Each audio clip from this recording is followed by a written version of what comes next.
Баршаңызға сәлем, қалдарыңыз қалай? Каналыма қош келдіңіздер. Бүгін өте жұп-жұмсақ булочкалар жасайтын боламыз.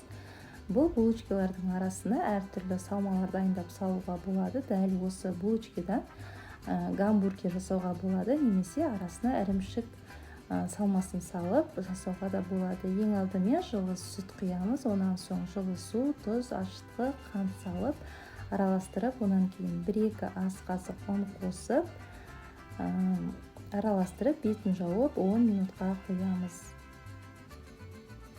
Міне ашытқымыз осылай көтерілуі керек. Онан кейін ұнның жарты бөлігін қосып араластырып аламыз.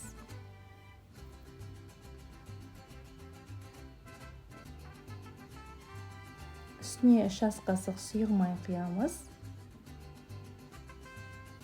Одан кейін ұнның қалған бөлігін қосып, қолымызбен жұмсақ, тығыз емес қамыр илейміз.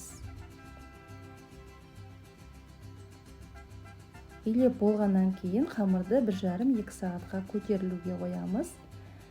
Міне көтерілген дайын қамырды батон сияқты ұзыншалап аламыз.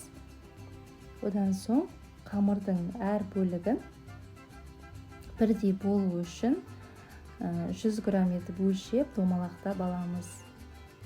Қазақша контенттің дамуына үлес қосып, менің каналымдағы видео рецепттерге лайк басып, пікір қалдыра отырыңыздар, және каналға да тіркеліп қойыңыздар. Противенге пергамент қағазын төсеп, булочкаларды қойып, тағы да 15 минутта көтерілуге қоямыз.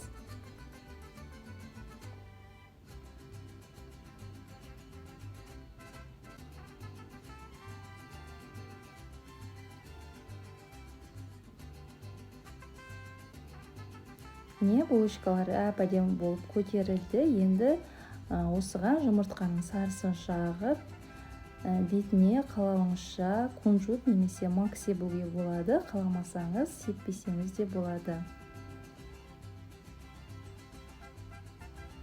Енді қызып тұрған духовкаға 180 градуста 20 минутта пісіріп аламыз. Міне булочкаларымыз дайын. Бетіне пештен алған соң қаттылау болып тұрады. Ол үшін орамалды сулап, дымқыл етіп, бетіне 5-7 минуттай жауып қоямыз. Сол кезде өте жұп-жұмсақ болып шығады. Міне жұп-жұмсақ булочкаларымыз дайын. Арасы да әп-әдемі болып пісіп шыққан. Видео ұнаса лайк басып, пікір қалдырыңыздар.